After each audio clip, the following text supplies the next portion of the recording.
Good morning students. आपकी हिंदी की पुस्तक कृतिका का पाठ 3 है, साना साना हाथ जोड़ी। देखिए, ये एक यात्रा वृतांत है जिसकी लेखिका है मधु कांकरिया।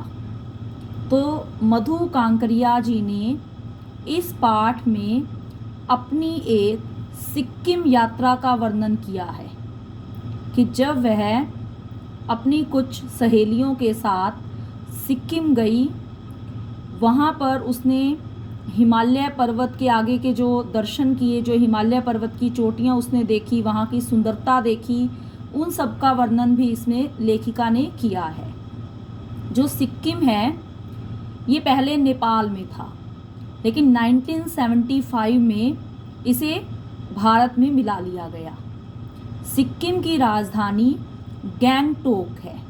गैंगटोक या इसको हम गंगटोक भी बोल सकते हैं। तो सिक्किम की राजधानी गैंगटोक, और रास्ते में उसने और भी जो सुंदर स्थल देखे उन सब का चित्रण भी इसमें लेखिका ने किया है। तो सबसे पहले जो पाठ का नाम है साना साना हाथ जोड़ी, ये नेपाली भाषा में है। इसका अर्थ देखिए, साना साना हाथ जोड़ी मतलब छोटे छोटे हाथों से प्रार्थना करना। कि जब लेखिका ने वहाँ की सुंदरता के दर्शन किए, प्रकृति की सुंदरता को देखा, तो वह बहुत अंतर्मन हो गई कि वह खो गई कि वास्तविक सुंदरता यही है। तो वहाँ उसने नेपाली भाषा में ये प्रार्थना सुनी, जिस प्रार्थना के आधार पर लेखिका ने अपने इस पाठ का नाम रखा साना साना हाथ जोड़ी। लेखिका वहाँ जाते हुए रास्ते में जो भी प्राकृतिक स्थान देखे उन सब का वर्णन भी लेखिका ने अपने इस पाठ में किया है। अब देखिए, लेखिका वहाँ की प्राकृतिक सुंदरता का वर्णन करते हुए कह रही हैं, मैंने हैरान होकर देखा, आसमान जैसे उल्टा पड़ा था और सारे तारे बिखर कर नीचे टिमटिमा रहे थे। दूर ढलान लेती तराई पर सितारों के गुच्छे रोशनियों की एक झालर सी बना रहे थे। क्या था वह? वह रात में जगमगाता गैंगटोक शहर था। अब इसमें लेखिका ने गैंगटोक शहर की प्राकृतिक सुंदरता का वर्णन किया है कि रात के समय ऐसे लग रहा था जैसे सारा आसमान उलट गया हो, मतलब कि सारे तारे जैसे नीचे बिखर आए हों, चारों तरफ रोशनी दिखाई दे रही थी। तो इस तरह से रात में जगमगा रहा था गैंगटोक शहर। इतिहास और वर्तमान के संधि स्थल पर खड़ा मेहनतकश बादशाहों का वह एक ऐसा शहर था जिसका सब कुछ सुंदर था, सुबह शाम रात। अब इसमें लेखिका गैंगटोक शहर के बारे में बता रही है। देखिए, इसमें जो मेन वर्ड आए हैं, मेहनतकश बादशाहों का वह एक ऐसा शहर था। जो गैंगटोक शहर था उसे किस नाम से पुकारा जाता है? मेहनतकश बादशाहों का शहर। अब उसे इस नाम से क्यों पुकारा जाता है? क्योंकि वहाँ के लोग बहुत मेहनती थे, इसलिए उसे कहा गया मेहनतकश बादशाहों का शहर। तो वहाँ का सब कुछ सुंदर था, सुबह का समय, शाम का समय या रात का समय। मतलब इसमें लेखिका ने गैंगटोक शहर की सुंदरता के बारे में बताया है। और वह रहस्यमयी सितारों भरी रात मुझ में सम्मोहन जगा रही थी। सम्मोहन क्या होता है? मतलब अट्रैक्ट करना, आकर्षित करना। अब लेखिका इसमें बता रही है कि वो जो सितारों वाली रहस्यमयी रात थी मुझे अपनी तरफ आकर्षित कर रही थी, कुछ इस कदर कि उन जादू भरे क्षणों में मेरा सब कुछ स्थगित था, अर्थहीन था। मैं, मेरी चेतना, मेरा आसपास, मेरे भीतर बाहर सिर्फ शून्य था और थी अतीन्द्रियता में डूबी रोशनी की वह जादुई झालर। देखिए, कभी कभी क्या होता है कि जब हम कुछ सुंदरता में इस तरह से लीन हो जाते हैं कि हमारे आसपास क्या है हम सब कुछ भूल जाते हैं। कई बार हम कोई ऐसा कार्य भी करते हैं कि हम उस कार्य को करने में इतने बिजी होते हैं कि हम बिल्कुल भी बाकी किसी भी बात पर ध्यान नहीं दे पाते। तो ऐसा ही कुछ लेखिका इसमें बता रही है कि वो गैंगटॉक शहर की सुंदरता में इतनी लीन हो गई कि उसके आसपास क्या है, वह अपनी चेतना सब कुछ भूल गई। उसे सिर्फ अंदर बाहर सिर्फ शून्य नजर आने लगा, मतलब केवल उसे सुंदरता ही नजर आ रही थी। धीरे धीरे एक उजास मतलब प्रकाश उस शून्य से फूटने लगा। अब जब लेखिका उस सुंदरता में इतनी खो गई, लेकिन उसे धीरे धीरे कुछ आवाज सुनाई पड़ी। एक प्रार्थना होठों को छूने लगी। साना साना हाथ जोड़ी गर्दहू प्रार्थना, हामरो जीवन तिमरो कोसेली। अब इसमें देखिए ये जो शब्द हैं ये नेपाली भाषा के हैं और ये नेपाल की कोई मतलब प्रार्थना है जिसके आधार पर लेखिका ने अपने इस पाठ का नाम भी रखा है। इसका अर्थ देखिए, छोटे छोटे हाथ जोड़कर प्रार्थना कर रही हूँ कि मेरा सारा जीवन अच्छाइयों को समर्पित हो। तो आज सुबह की प्रार्थना के ये बोल मैंने एक नेपाली युवती से सीखे थे। तो जब लेखिका गैंगटॉक की प्राकृतिक सुंदरता में लीन थी, तभी उसके होठों को एक प्रार्थना छूने लगी जो सुबह उसने एक नेपाली युवती से सीखे। वो कौन सी प्रार्थना थी? साना साना हाथ जोड़ी। उससे आगे लेखिका कहती हैं, सुबह हमें यूमथांग के लिए निकल पड़ना था, पर आँख खुलते ही मैं बालकनी की तरफ भागी। यहाँ के लोगों ने बताया था कि यदि मौसम साफ हो तो बालकनी से भी कंचनजंगा दिखाई देती हैं। हिमालय की तीसरी सबसे बड़ी चोटी कंचनजंगा। पर मौसम अच्छा होने के बावजूद आसमान हल्के हल्के बादलों से ढका था।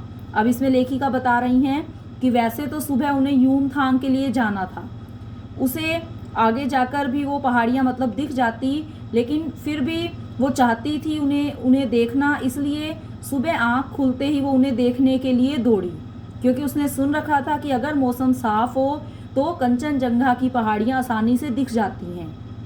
कंचनजंगा जो हिमालय की तीसरी सबसे बड़ी चोटी है, लेकिन मौसम अच्छा था, फिर भी आसमान जो हल्के हल्के बादलों से ढका था, इस वजह से उसे वो पहाड़ियाँ नज़र नहीं आ पा रही थी। पिछले वर्ष की ही तरह इस बार भी बादलों के कपाट ठाकुर जी के कपाट की तरह बंद ही रहे।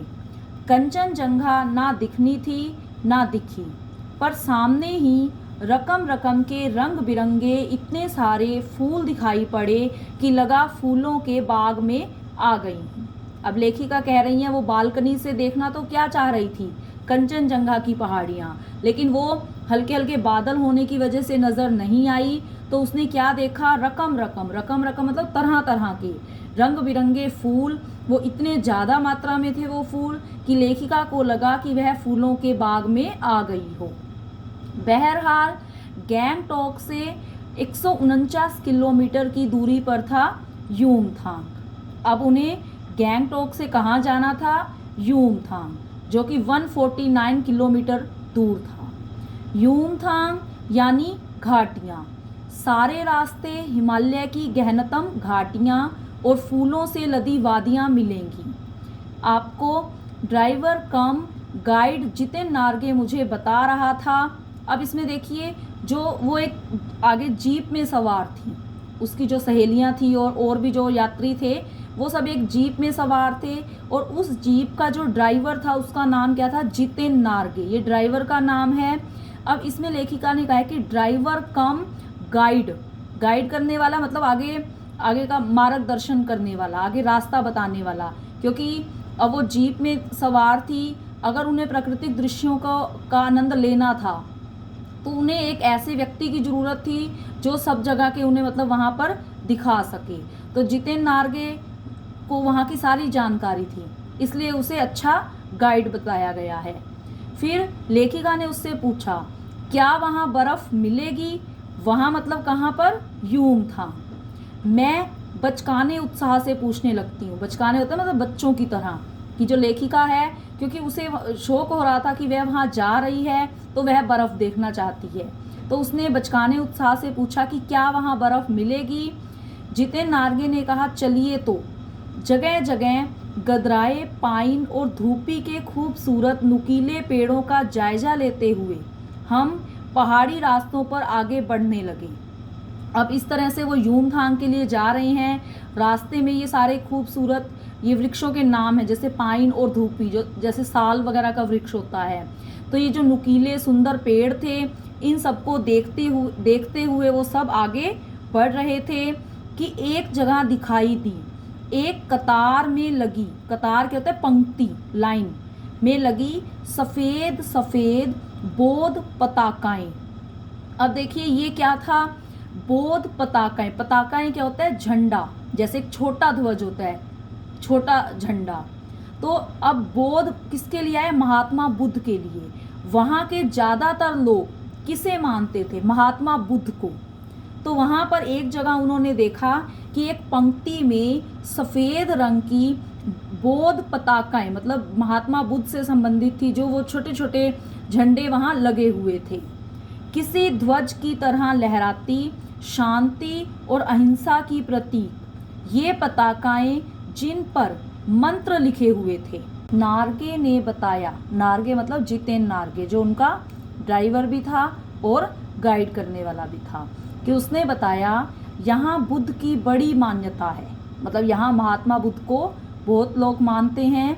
जब भी किसी बुद्धिस्ट की मृत्यु होती है, बुद्धिस्ट मतलब महात्मा बुद्ध को मानने वाले की मृत्यु होती है, उसकी आत्मा की शांति के लिए शहर से दूर किसी भी पवित्र स्थान पर 108 श्वेत पताकाएं फहरा दी जाती है। अब ये सारी जानकारी लेखिका को और यात्रियों को किसने दी, जितेन नार्गे ने। उसने बताया कि जब भी यहाँ किसी बुद्धिस्ट की मृत्यु हो जाती है तो उसकी आत्मा की शांति के लिए शहर से दूर किसी भी पवित्र स्थान पर 108 श्वेत, श्वेत मतलब सफ़ेद रंग की ये जो पताकाएं हैं ये फहराई जाती हैं, कि नहीं, इन्हें उतारा नहीं जाता है, ये धीरे धीरे अपने आप ही नष्ट हो जाती है। मतलब जब लेखिका ने उससे पूछा होगा कि बाद में इन पताकाओं का क्या होता है, तो उसने बताया कि इन्हें उतारा नहीं जाता, ये स्वयं ही अपने आप जब भी नष्ट हो जाती हैं।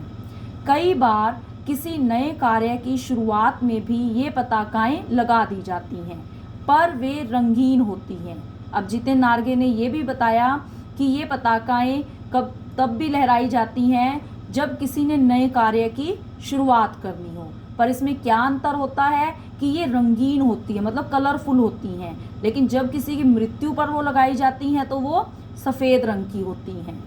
नार्गे बोलता जा रहा था और मेरी नज़र उसकी जीप में लगी दलाई लामा की तस्वीर पर टिकी हुई थी। जो दलाई लामा है वो तिब्बत के कोई धर्म गुरु हैं, कि उस पर टिकी हुई थी। कई दुकानों पर मैंने दलाई लामा की ऐसी ही तस्वीर देखी थी। हिचकोले खाती हमारी जीप थोड़ी और आगे बढ़ी। अपनी लुभावनी हंसी बिखेरते हुए जितेन बताने लगा, इस जगह का नाम है कविलोंग स्टोक। अब जो जितेन नार्गे था वो उन्हें वहाँ की सारी जानकारी दे रहा था। अब एक जगह वो पहुँचे जिसके बारे में जितेन ने बताया कि ये कौन सा स्थान है, कविलोंग स्टोक। फिर उसने वहाँ की जानकारी देते हुए कहा कि यहाँ गाइड फिल्म की शूटिंग हुई थी।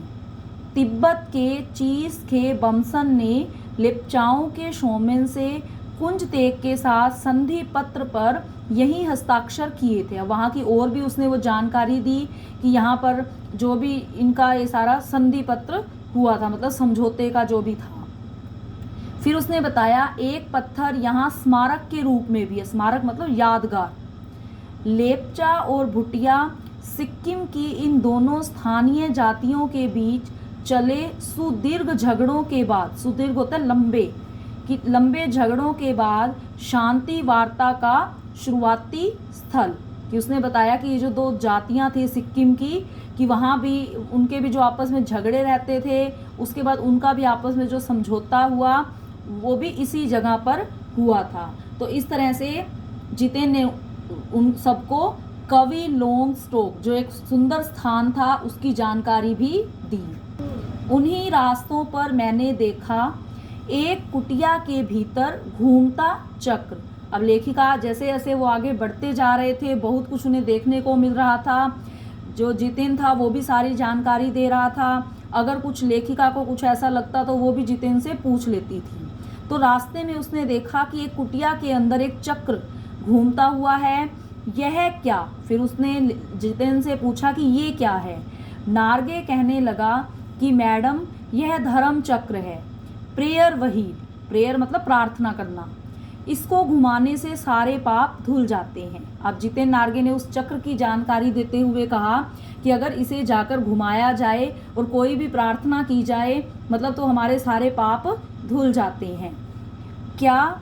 चाहे मैदान हो या पहाड़। अब लेखिका ये कहने लगी कि चाहे मैदानी इलाका हो या पहाड़ी इलाका हो, तमाम वैज्ञानिक प्रगतियों के बावजूद इस देश की आत्मा एक जैसी, लोगों की आस्थाएं, विश्वास, अंधविश्वास, पाप पुण्य की अवधारणाएं और कल्पनाएं एक जैसी।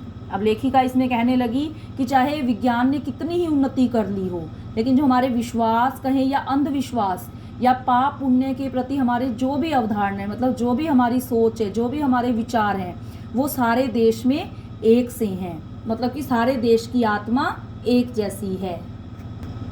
रफ्ता रफ्ता हम ऊंचाई की ओर बढ़ने लगे। रफ्ता रफ्ता मतलब धीरे धीरे। तो इस तरह से धीरे धीरे वो आगे बढ़ते जा रहे थे और जितना वो आगे बढ़ रहे थे ऊंचाई भी बढ़ती जा रही थी। वो पहाड़ों पर ऊंचाई की तरफ चले जा रहे थे। बाजार, लोग और बस्तियां पीछे छूटने लगे थे। बस्तियां मतलब नगर, कि रास्ते में जो भी बाजार मिले, जो भी लोग वहाँ मिले या जो भी नगर थे, वो धीरे धीरे सब कुछ पीछे छूट गया था। अब परिदृश्य से चलते चलते स्वेटर बुनती नेपाली युवतियाँ और पीठ पर भारी भरकम कार्टून ढोते बोने से दिखते बहादुर नेपाली ओझल हो रहे थे। कि रास्ते में उन्हें स्वेटर बुनती हुई नेपाली युवतियाँ जो मिली थी या फिर जो नेपाली युवक काम करते हुए दिखे थे, अब वो सारे उनकी आंखों से ओझल होते जा रहे थे क्योंकि वो पहाड़ों की तरफ ऊंचाई की ओर बढ़ रहे थे। अब नीचे देखने पर घाटियों में ताश के घरों की तरह पेड़ पौधों के बीच छोटे छोटे घर दिखाई दे रहे थे। वही था कि जब वे वहाँ से गुजर रहे थे, जो चीज़ें उन्हें बड़ी बड़ी दिखी थी, अब जैसे जैसे वो ऊंचाई की तरफ जा रहे थे वो सारी चीज़ें उन्हें छोटी छोटी दिखाई दे रही थी। हिमालय भी अब छोटी छोटी पहाड़ियों के रूप में नहीं वरन मतलब बल्कि अपने विराट रूप एवं वैभव के साथ सामने आने वाला था। अब वो लगातार ऊंचाई की तरफ जा रहे थे तो पहले तो उन्हें हिमालय छोटी छोटी पहाड़ियों के रूप में दिख रहा था, लेकिन अब वो उन्हें विराट मतलब बड़ा, वैभव सुंदर, कि बड़ा और सुंदर दिखाई दे रहा था क्योंकि वो अब हिमालय की ऊंचाई पर जो पहुंच रहे थे, मतलब आगे की तरफ जा रहे थे। न जाने कितने दर्शकों, यात्रियों और तीर्थाटानियों का काम्य हिमालय, पल पल परिवर्तित हिमालय। अब इसमें लेखिका ने आगे हिमालय के ही कई रूपों का वर्णन किया है कि हर दर्शक, हर यात्री, हर कोई उस हिमालय के दर्शन करना चाहता है। पल पल परिवर्तित, कि हर पल बदलता हुआ हिमालय। अब देखिए इसमें लेखिका ने हिमालय पर्वत का किस तरह से वर्णन किया है। और देखते देखते रास्ते वीरान, संकरे और जलेबी की तरह घुमावदार होने लगे। वही है ना, जैसे जैसे हम पहाड़ी इलाकों में ऊपर जाते जाते हैं तो उसी तरह से जो रास्ते हैं एक तो सुनसान हो जाते हैं, वीरान, संकरे मतलब पतले, और जलेबी की तरह घुमावदार हो जाते हैं। हिमालय बड़ा होते होते विशाल काय होने लगा। वो उन्हें हिमालय पर्वत का जो बड़ा रूप दिखाई दे रहा था अब धीरे धीरे वो और बड़ा होने लगा। घटाएं गहराती गहराती पाताल नापने लगी, वादियाँ चौड़ी होने लगी, बीच बीच में करिश्मे की तरह रंग बिरंगे फूल शिद्दत से मुस्कुराने लगे। उन भीमकाय पर्वतों के बीच, भीमकाय मतलब भीम के आकार के बड़े बड़े जो पर्वत थे उनके बीच और घाटियों के ऊपर बने संकरे, संकरे का मतलब होता है पतले, मतलब जहाँ पर कम हो रास्ता, संकरे कच्चे पक्के रास्तों से गुजरते यूं लग रहा था जैसे हम किसी सघन हरियाली वाली गुफा के बीच हिचकोले खाते निकल रहे हों। अब इसमें लेखिका बता रही हैं कि जैसे जैसे वो ऊंचाई पर जा रहे थे रास्ते वीरान हो गए थे, संकरे पतले हो गए थे और कच्चे पक्के रास्ते थे। हमें हमारी जो जीप थी वहाँ से हिचकोले खाती हुई निकल रही थी। हमें ऐसा लग रहा था जैसे हम किसी गुफा में से निकल रहे हों।